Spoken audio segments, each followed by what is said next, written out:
आप सभी का स्वागत है आपके अपने चैनल हम मैथ इंग्लिश पर। आप सभी को सीटेट की क्लास इस चैनल पर मिलेंगी।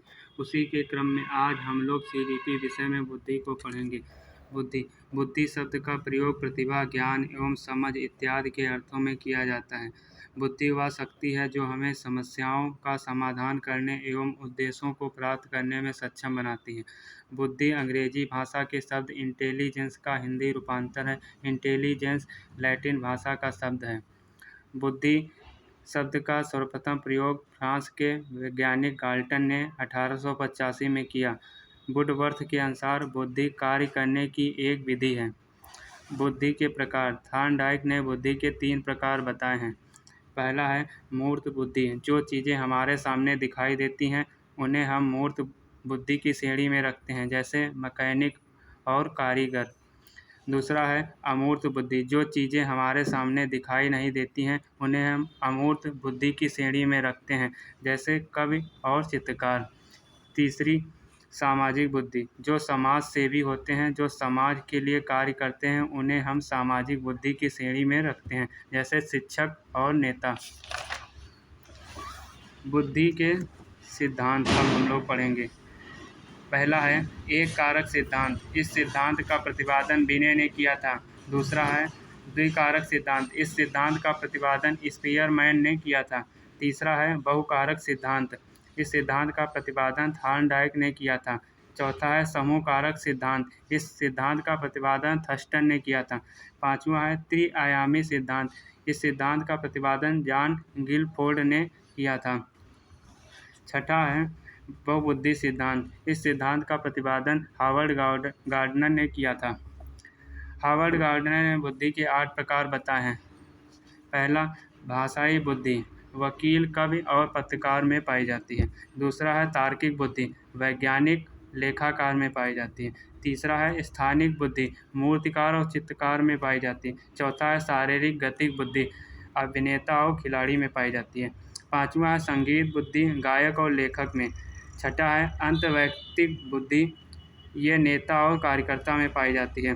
सातवां है अंतर्वैयक्तिक बुद्धि, ये दार्शनिक में पाई जाती है। आठवां है प्राकृतिक बुद्धि, ये किसान में पाई जाती है। बुद्धिलब्ध और उसकी स्थिति। टर्मन ने सर्वप्रथम बुद्धिलब्ध का प्रतिपादन किया था। बुद्धिलब्ध का वर्गीकरण इस प्रकार है। बुद्धिलब्ध और स्थिति।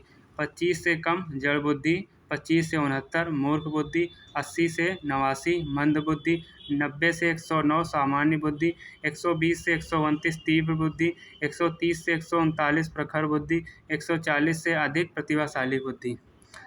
बुद्धिलब्ध ज्ञात करने का सूत्र। बुद्धिलब्ध बराबर मानसिक आयु बटे वास्तविक आयु गुणे 100। अब हम लोग बुद्धिलब्ध से संबंधित एक प्रश्न करेंगे।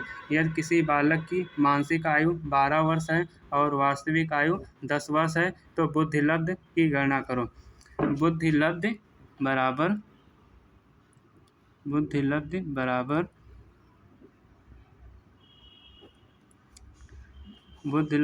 मानसिक आयु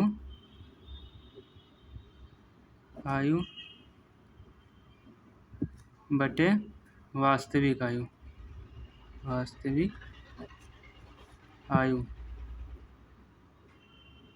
इंटू 100। मानसिक आयु है 12 वर्ष, वास्तविक आयु है 10 वर्ष, इंटू 100। 0 से एक 0 कट गया, 10 और 12 की गुणा होगी तो 120 आ जाएगा आंसर। अब हम लोग बुद्धि से संबंधित कुछ क्वेश्चंस को करेंगे। पहला है सत्य या तथ्य के दृष्टिकोण से उत्तम प्रक्रियाओं की शक्ति ही बुद्धि है। बुद्धि के संदर्भ में दिया गया कथन किसका है? उत्तर है थॉर्नडाइक का। प्रश्न 2 है बुद्धि को निर्धारित करने वाले कारक हैं। उत्तर है वंशानुक्रम और वातावरण। तीसरा है तार्किक गणितीय बुद्धि संबंधित है। उत्तर है बहुबुद्धि सिद्धांत। प्रश्न 4 है किस प्रकार की बुद्धि का प्रयोग अंतरिक्ष यात्रा के दौरान होता है? उत्तर है स्थानिक बुद्धि। प्रश्न 5 है प्रत्येक बुद्धि एक दूसरे से भिन्न होती है, यह कथन किसका है? उत्तर है हार्वर्ड गार्डनर का। प्रश्न 6 है बुद्धि है। उत्तर है दूसरों के अनुकरण करने की योग्यता। प्रश्न 7 है हार्वर्ड गार्डनर ने के सिद्धांत में बुद्धि वाले व्यक्ति वनस्पतियों और जीवों की विभिन्न प्रजातियों की सुंदरता को पहचान सकते हैं। उत्तर है प्रकृतिवादी। अगर आपको हमारी क्लास पसंद आई हो तो लाइक और सब्सक्राइब करें। Thanks for watching.